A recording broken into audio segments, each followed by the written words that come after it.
여러분 추석하면 어떤 모습이 떠오르시나요? 추석, 보름달. 그리고 보름달에 막 세상 사람들은 소원을 비는 그런 모습. 그리고 지금은 뭐 그렇지 않을지 모르겠지만 온 식구들 3대 4대가 모여서 막 둘러 앉아서 맛있는 음식, 전을 부치고 음식을 준비하는 모습. 그리고 재래시장이 막 북적북적 하잖아요, 추석 때 보면. 여러분, 오늘은 추수감사주일인데요, 미국의 추석이라고 할 수 있습니다. 아주 쉽게 말하면 미국의 추석이라고 말할 수 있습니다. 그래서 잠깐 짧게 미국의 추석인 추수감사절을 알아보도록 하겠습니다. 3대 명절이 있습니다. 미국에는 뭐가 있을까요? 가장 유명한 거 부활절. 네, 부활절 있고, 그 다음에 뭐 온 세상 사람들이 다 좋아하는 거 있잖아요. 얼마 안 남았잖아요. 그렇죠, 크리스마스. 그리고 이제 개신교에서 지킨 게 크리스마스, 부활절, 그리고 추수감사절입니다. 그래서 원래 이 추수감사절의 성경적인 배경은 구약시대 맥추절입니다. 그래서 첫 열매를, 뭐 보리를 수확하거나 밀을 수확하거나 저희의 모든 이 과일들을 수확하고 나서 드리는 그런 것이 맥추절이었습니다. 그래서 지금 지키는 추수감사절은요, 그 미국을 개척했던 청교도들, 이 사람들로부터 유래합니다. 자, 영국에서 이 예수 그리스도를 믿는 믿음으로 신앙생활을 하고 싶었던 이분들이 계속 박해를 받았습니다. 여러 왕에 걸쳐서 박해를 받았습니다. 그래서 이 청교도들이 굉장히 순수한 신앙을 가지고 신앙의 자유를 찾아 북미 대륙으로 떠났습니다. 그래서 저희가 이제 유명하게 알고 있는 것이, 이제 많은 사람들이 이주했지만 102명이 타고 있었던 메이플라워호입니다. 그래서 25명의 선원과 102명의 청교도들이 성선에서 그 미국 땅에 도착을 했습니다. 그리고 그곳을 답사하고 정착하고 나서, 여러분 아까 2절 가사였나요? 그 풍랑을 헤치고 온 거 감사. 63일간 5,440km를 갔다고 합니다. 배를 타고 1600년대에 63일간 길고 긴 항해 끝에 미국 땅에 도착했습니다. 그런데 11월 중순경에 도착했던 이들에게 큰 난관이 부딪혔습니다. 왜냐하면 강풍이 불죠. 그리고 이제 12월 달에 눈보라치는 혹독한 추위가 있죠. 그래서 질병과 식량 부족, 그리고 원주민들이 있었는데 원주민들의 냉대, 그리고 들짐승들의 위협, 그리고 거할 곳이 없는 상황, 집이 없었잖아요. 이런 절박한 상황에서 102명이 그 겨울 3개월을 지내면서 생존자가 50명이 됐습니다. 절반가량이 운명을 달리했습니다. 많은 사람들이 지치고 건강이 쇠약해져 질병으로 신음했습니다. 이때 건장한 사람들 6, 7명이 땔감을 마련하고 침실을 만들고 병자들을 간호하고 병자들과 노약자들의 옷을 빨고, 그리고 칠면조와 사슴 등을 사냥하며 고기를 조달하는 듯 자발적으로 헌신을 했습니다. 그리고 이들이 너무 놀라운 게 교회를 먼저 지었어요. 자기 집을 먼저 짓는 게 아니라 도착해서 교회를 먼저 통나무로 짓고 자기 집을 짓기 시작합니다. 경건한 청교도들이 굳건한 믿음 위에 마음을 하나로 모은 결과였습니다. 불굴의 의지였습니다. 이 엄동설한 이 겨울이 다 지나고 따스한 봄날이 찾아오자 그곳에 살고 있었던 인디언들에게 농사하는 법들을 배우고 씨를 받아서 땅을 개간하고 씨를 뿌리고 가꾸면서 여름이 지나고 가을에 기대 이상의 추수를 하게 됩니다. 이런 말씀이 생각났을 거예요. 울며 씨를 뿌리는 자는 기쁨으로 단을 거두리로다. 시편 126편 6절입니다. 여러분, 그 혹독한 추위를 견뎌내며 절반이 살아남고, 그리고 그 땅에서 교회를 지으며 신앙의 자유를 허락해 주신 것, 그리고 자신들을 미국 대륙의 개척자들로 삼아주신 것 등을 하나님 앞에 진심으로 감사드렸습니다. 그래서 1920년에 그 102명이 넘어왔는데 1921년 가을에 첫 추수감사절 예배로 하나님 앞에 드렸습니다. 추수한 곡식들과 채소들을 다 모아서 하나님 앞에 처음 익은 열매로 하나님께 드렸습니다. 그리고 기도 중에 이런 기도를 드렸다고 합니다. 우리는 대서양을 건너와서 여러 친구들을 잃었습니다. 그러나 하나님은 우리에게 기대했던 것보다 더 많은 것을 주셨습니다. 하나님의 은혜에 감사하며 하나님께 첫 열매를 드리나이다 라고 기도했습니다. 그래서 이처럼 추수감사절은 이제 단순히 종교적인 의미를 넘어서 미국이 그 땅 가운데 정착되고 시작됐다는 의미를 가지고 있습니다. 그래서 조지 워싱턴이 1789년 11월 26일 날 국경일로 제정했고요. 그리고 1941년 의회에서는요 11월 넷째 주 목요일을 추수감사절로 지정하고 공휴일로 결정했습니다. 그 다음 날이 무슨 날일까요? 추수감사절 다음 날. 세일을 엄청 많이 하는 날입니다. 전자제품이고 모든 상점에서 마트에서 블랙 프라이데이. 그래서 목요일, 금요일, 토요일, 주일까지 이렇게 연휴가 됩니다. 추수감사절부터 시작해서 블랙 프라이데이. 그래서 엄청나게 세일을 합니다. 이때 매출이 어마어마하다고 해요. 미국에서는요. 자, 그리고 저희 나라에서는 미국 선교사님들이 많았기 때문에 추수감사절이 1921년 감리교회와 장로교회가 같이 협의해서 11월 셋째 주 주일날을 추수감사절로 지키기로 결의를 했습니다. 그래서 저희도 오늘이 11월 15일이잖아요. 그리고 셋째 주 주일입니다. 그래서 추수감사절은 11월 셋째 주에 저희 한국에서는 지키기로 결정을 했습니다. 여러분 한번 생각해 보았으면 좋겠습니다. 미국 땅에 도착해서 그 혹독한 겨울을 지나고 첫 농사를 지어서 첫 수확물이 나왔을 때 청교도들의 마음이 어땠을까? 야, 정말 하나님의 은혜구나. 그 63일 동안 배를 타고 넘어오고 절반가량이 겨울을 지내며 죽고 그리고 교회를 지으며 예배 드릴 때마다 얼마나 감격적이었겠습니까?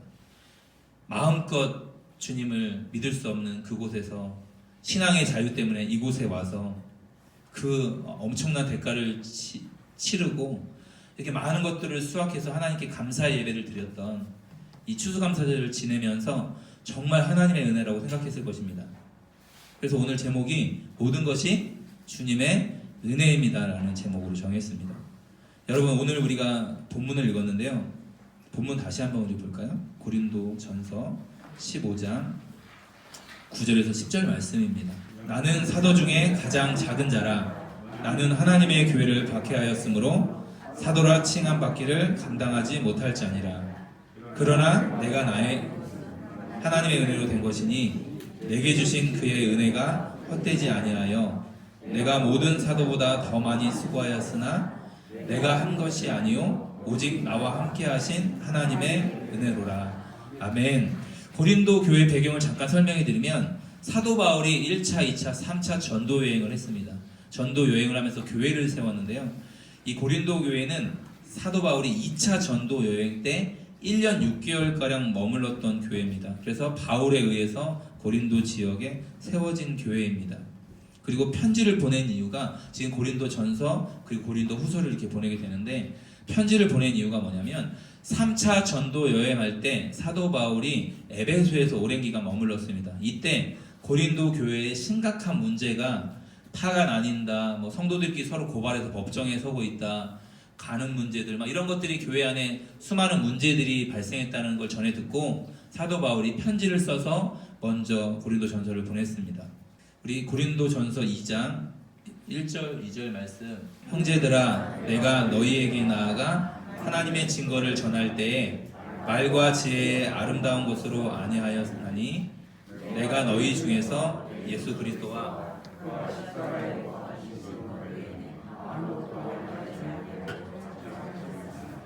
아멘.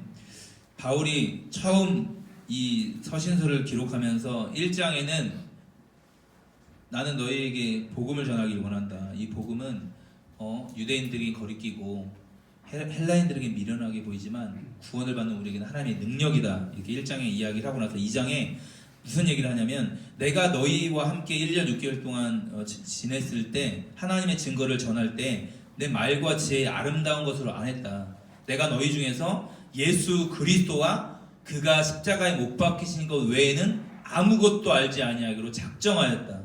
1년 반을 머물면서 나는 너희들에게 설득력 있는 어떤 말, 나의 지혜로운 말로 너에게 복음을 전한 것이 아니라 나는 예수 그리스도와 그가 십자가에 왜 못 박혔는지만 전했다. 오직 복음만을 전했다라고 이야기합니다.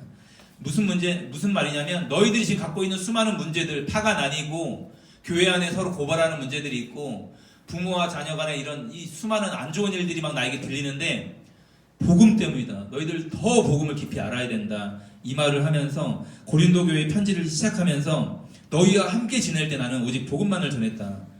그래서 너희의 모든 문제의 원인은 다른 것이 아니라 내가 얼마나 죄인이고 하나님 나를 어떤 은혜로 사랑했는지 이 복음을 들을 때만, 이 십자가의 이 복음을 들을 때만 더 깊이 깨닫는 것이기 때문에 복음을 모르니까 지금 싸우고 헛된 생활을 지금 하고 있다라고 편지를 기록하고 있습니다.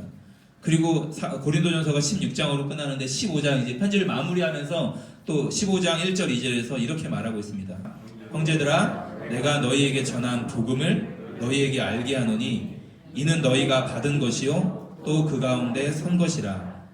너희가 만일 내가 전한 그 말을 굳게 지키고 헛되이 믿지 아니하였으면 그로 말미암아 구원을 받으리라. 아멘. 너희들은 내가 전한 그 복음을 받았고 그 가운데 서 있다. 그러니까 복음으로 살고 있다.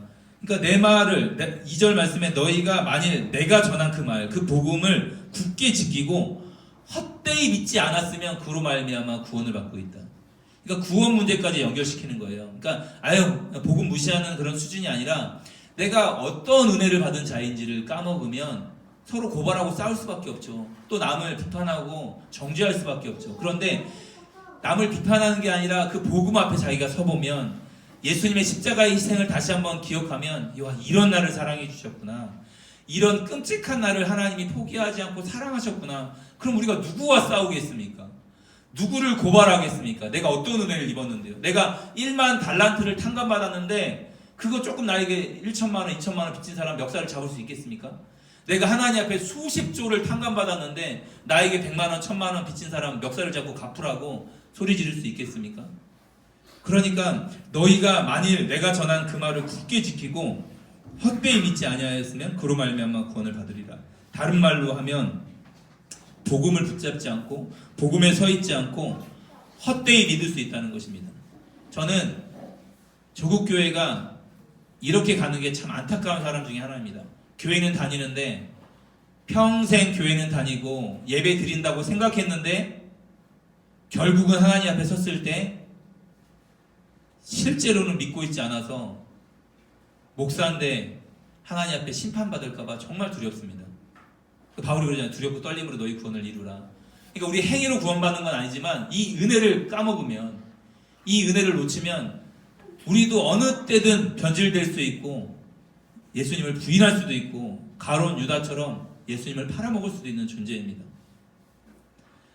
그러니까 여러분 복음에 굳게 서고 헛되이 믿으면 안 됩니다. 그로 말미암아 구원을 받으리라. 이렇게 이야기하며 바울이 오늘 본문인 이 말씀을 하고 있는 것입니다. 나는 사도 중에 가장 작은 자라. 나는 하나님의 교회를 박해하였으므로 사도라 칭함받기를 감당하지 못할지 아니라.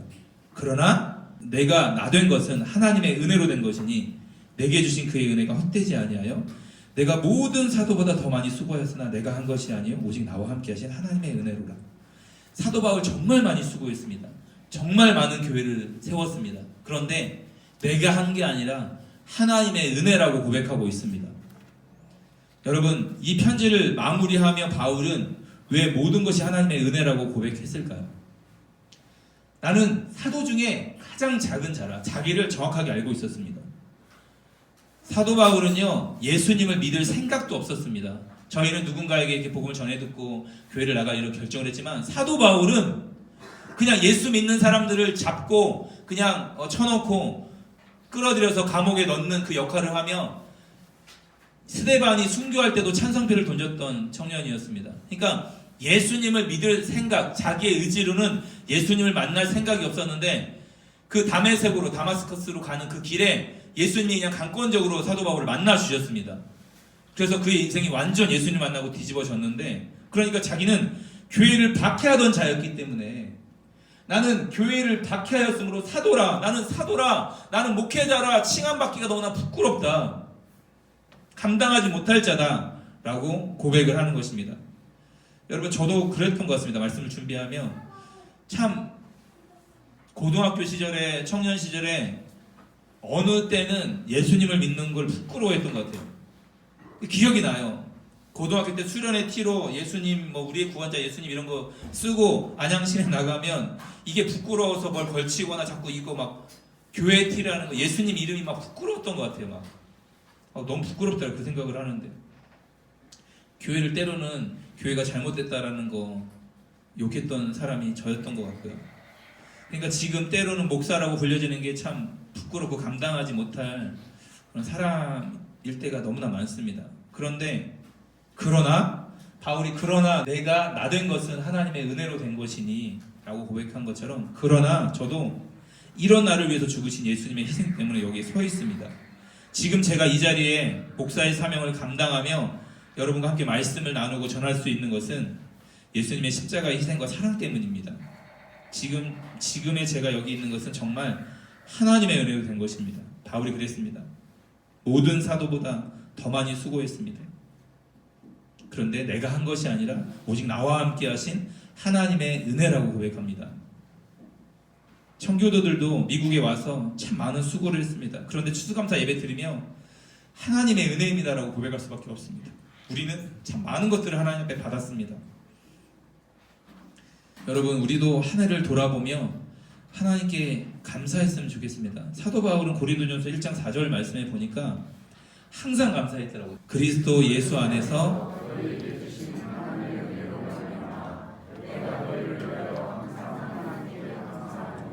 아멘. 그리스도 예수 안에서 너희에게 주신 하나님의 은혜로 말미암아 내가 너희를 위하여 항상 하나님께 감사한다고 했습니다.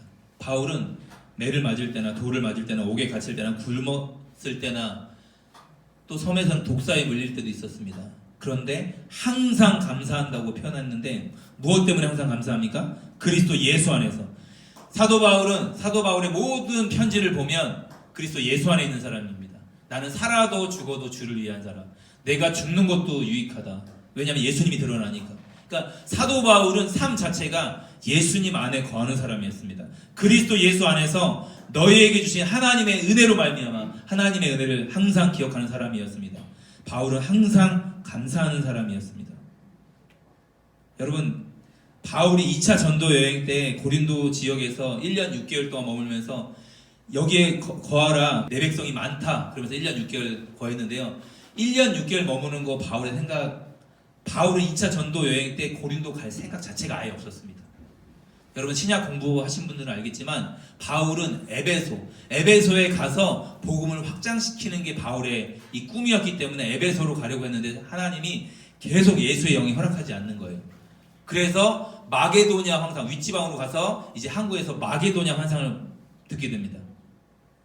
그래서 한 사람이 우리를 좀 와서 도우라. 그래서 유럽 선교가 처음 열리는데, 그러니까 바울은 3차 때 이제 에베소에 머물지만 2차 때는요 고린도에 아예 갈 생각이 없었습니다. 그런데 건너가서 처음 세운 교회들이 빌립보 교회, 데살로니가 교회, 그리고 아덴에서 복음을 전하고 이제 고린도에 와서 1년 6개월 동안 머무는데, 그러니까 고린도 교회 편지를 보내면서 자기는 이 교회 개척할 생각도 없었던 거예요. 하나님이 그냥 환상을 주셔서 그냥 건너가서 도우라. 그래서 루디아 만나고 감옥의 간수를 살려서 그 감옥의 간수가 다 그 집안이 구원받게 되어지는 놀라운 일들이 일어났는데, 바울이 지금 고백하는 건 뭐냐면 이거 내가 계획해서 한 사역이 아니라 하나님의 은혜다. 이거 다 하나님이 하신 거다 라고 바울이 고백할 수밖에 없습니다. 여러분, 기타교실에 11명이 최종 등록을 하셨는데요. 너무 놀라운 건 제가 지금 저희 교회 기도하면서 받은 딱 3가지 사역은 다문화, 그리고 한민족, 그리고 다음 세대입니다. 한민족은 이제 북한을 말하는 거겠죠. 우리나라 한민족. 그래서 다한다 프로젝트 진짜 저 혼자 지금 기도하고 있습니다. 원월드 다한다. 하나님께서 다한다. 다문화, 한민족, 다음 세대. 그런데 기타 교실에 이게 다 있는 거예요. 베트남 자매가 지금 기타를 배우고 있습니다. 우리 혜연 집사님도 배우고 계시지만, 그리고 탈북한 자매가 기타를 북한에서 좀 쳤더라고요. 저희가 보니까. 그러니까 코드라는 이런 형식을 모르는 거지 본인이 막 연주를 하시더라고요. 그리고 기타를 사고 싶었대요. 저희 거 드렸어요, 하나. 그래서 못 사면 저희 거 이제 쓰시라고. 저렴하게 이제 사시라고. 그러니까 저희 도서관에서 근무하는 북한 자매가 기타 교실에 들어왔고, 그리고 다음 세대 지금 4학년, 5학년 애들이 막 들어왔습니다. 제가 비전 품었던 3가지가 기타 교실 제가 하려고 하지도 않았어요. 저 베트남 자매가 배우고 싶다고 하고, 우리 혜연 집사님이 나도 배우고 싶은데, 우리 재혁이도 배우고 싶은데, 그러면 기타 교실을 시작합시다. 그냥 이렇게 된 거예요. 저희가 계획한 적이 아무것도 없습니다. 근데 11명이 모집됐고, 제가 꿈꿨던 3가지 비전이 다 포함되어 있습니다. 그래서 어제 아내한테 그랬어요. 지금 4학년, 5학년 이 아이들이, 제가 기도하고 있어요. 지환이 위해서, 동현이 위해서. 지금 저희 문화센터 오는 아이들이거든요. 이 아이들이 하나님, 10년 후에는 지금 10살, 11살, 12살이잖아요. 10년 후에는 원월드교회 여기서 기타 치면서 예배 인도하는 자들로 하나님 세워주십시오. 그냥 저 혼자 기도하고 있어요. 함께 기도해 주세요. 그러니까 이 작은 기타 교실이지만 하나님이 어떻게 열어갈지 저는 모르겠습니다. 그래서 만약에 10년 후에 그게 되면 제가 뭐라고 고백하겠습니까? 하나님의 은혜입니다. 이거 하나님이 다 하신 겁니다. 라고 고백할 수밖에 없는 것입니다. 여러분, 바울은 정말로 어떤 상황에서도 항상 감사하는 사람이었고 주님을 주목하는 사람이었습니다. 그리고 감옥에 gat혀서도 예배하는 사람이었습니다. 사도행전 16장 보면. 그래서 감옥에 문이 다 흔들리고 간수가 자결하려고 했을 때 아니다, 우리 도망가지 않았다, 우리 다 여기 있다. 그래서 그 간수의 집안이 다 예수님을 믿게 되어지고 이런 일들이 있었습니다. 여러분, 제가 말씀을 준비하면서 한 목사님이 생각났습니다. 여수 순천 반란 사건이 일어났을 때 두 아들을 잃었던 손양원 목사님이라는 분이신데요. 동인이 동신이 두 아들을 잃고 나서 장례식장에서 답사로 9가지 감사를 올렸던 손양원 목사님이십니다. 여수 애양원에서 사역하셨던 분이신데요. 제가 9가지 감사를 한번 읽어드리겠습니다. 첫 번째, 나 같은 죄인의 혈통에서 순교의 자식들을 나오게 하셨으니 하나님께 감사합니다. 둘째, 허다한 많은 성도들 중에 어찌 이런 보배들을 주께서 하필 나에게 주셨는지 그 점 또한 주께 감사합니다. 셋째, 3남 3녀 중에서 가장 아름다운 두 아들 장자와 차자를 바치게 된 나의 축복을 하나님께 감사합니다. 넷째, 한 아들의 순교도 귀하다 하거늘 하물며 두 아들의 순교리요 하나님 감사합니다. 다섯째, 예수 믿다가 누워 죽는 것도 큰 복이라 하거늘 하물며 전도하다 총살 순교 당함이리요 하나님 감사합니다. 여섯째, 미국 유학 가려고 준비하던 내 아들 미국보다 더 좋은 천국 갔으니 내 마음이 안심되어 하나님 감사합니다. 내 사랑하는 두 아들을 총살한 원수를 회개시켜 내 아들로 삼고자 하는 사랑의 마음을 주신 하나님께 감사합니다. 여덟째, 내 두 아들의 순교의 열매로서 무수한 천국의 열매가 생길 것이 믿어지니 우리 아버지 하나님께 감사합니다. 아홉째, 이 같은 역경 속에서도 하나님의 사랑을 깨닫게 하시고 이길 수 있는 믿음을 주신 하나님께 감사드립니다. 끝으로 나에게 분에 넘치는 과분한 큰 복을 내려주신 하나님께 모든 영광을 돌립니다. 이 일들이 옛날 내 아버지, 어머니가 새벽마다 부르짖던 수십 년간의 눈물로 이루어진 기도의 결실이요, 나의 사랑하는 나환자 형제 자매들이 23년간 나와 내 가족을 위해 기도해준 그 성의의 열매로 믿어 의심치 않으며 여러분께도 감사드립니다. 두 아들을 죽였던 안재선이라는 이 친구를 손양원 목사님이 자기 아들로 키웠습니다. 막내였던 손동희 권사님이 못 받아들일 정도로 너무 괴로웠다고 합니다. 나중에 나의 아버지 손양원 목사님이라는 책을 보면 자기가 너무 사랑했던 첫째 오빠, 둘째 오빠를 죽였던 그 사람을 오빠라고 불러야 되는 손동희 권사님의 마음이 너무 싫고 아버지가 너무 미웠다고 합니다. 그런데 손양원 목사님이 무슨 얘기를 하셨냐면, 딸아, 동희야, 아버지가 그 일제시대 때 우상숭배하지 않으려고 신사참배하지 않고 감옥에서 그 모진 고난과 그 고문을 참고 견뎠던 건 하나님이 우상숭배하지 말라는 그 말씀을 지키기 위해서다. 그런데 하나님이 똑같이 나에게 원수를 사랑하라 말했는데 내가 지금 안재선을 내 아들로, 그러니까 사랑하고 나 용서해주고 끝이 아니라 내 아들로 사랑하지 않으면 나는 하나님 말씀을 지키지 않는 거다. 그럼 내가 그렇게 수없이 고문당했던, 우상숭배하지 않았던 그것도 나에게는 아무 의미가 없다. 그러면서 실제 아들로 삼아서 키우셨어요.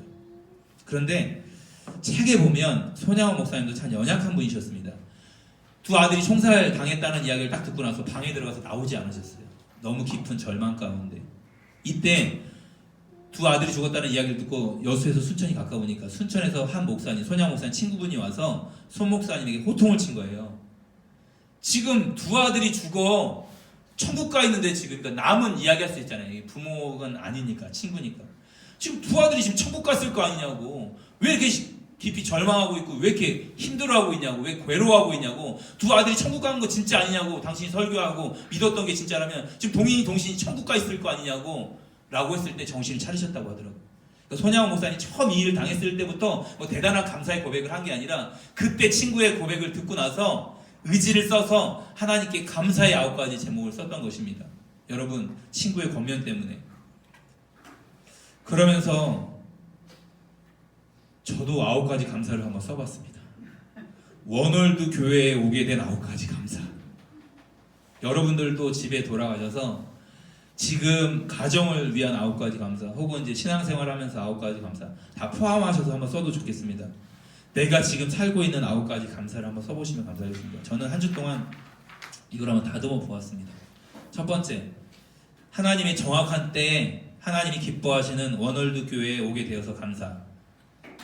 두 번째, 하나님이 너무도 사랑하시는 너무 좋은 성도님들과 함께 예배할 수 있어서 감사. 세 번째, 부족한 제가 사랑하는 성도님들을 위해서 기도할 수 있어서 감사. 네 번째, 원월드 교회를 통해서 북한을 자세히 알고 더욱 간절히 기도할 수 있어서 감사. 다섯 번째, 원월드 교회를 통해서 많은 민족을 만나고 교제하고 섬길 수 있어서 감사. 여섯 번째, 원월드 교회 모든 성도님들과 함께 하나님 나라를 위해서 살고 하나님 나라를 소망할 수 있어서 감사. 일곱 번째, 원월드 교회를 통해서 많은 민족이, 수많은 영혼들이 복음을 듣고 주님께 돌아오게 될 것을 분명히 믿기에 감사. 여덟 번째, 원월드 교회를 통해서 하나님이 하실 일들이 분명히 믿어지고 너무 기대가 되어서 감사. 아홉 번째, 지금 그 무엇보다 우리 하나님이 나와 함께 하시고 그 주님을 생명 다해 사랑할 수 있어서 감사. 여러분도 9가지 감사의 제목들을 추수감사절을 맞이해서 한번 만들어서 하나님께 기도로 올려드렸으면 좋겠습니다. 다시 한번 우리 고백할까요? 제목 위에 있는데 모든 것이 주님의 은혜입니다. 같이 한번 고백하겠습니다. 시작. 모든 것이 주님의 은혜입니다. 여러분 항상 감사하시고 삶 속에서 모든 것이 주님의 은혜입니다. 감사의 제목들입니다. 라고 고백하는 원월드 교회 모든 성도님들이 되시기를 주님의 이름으로 축복합니다. 기도하겠습니다.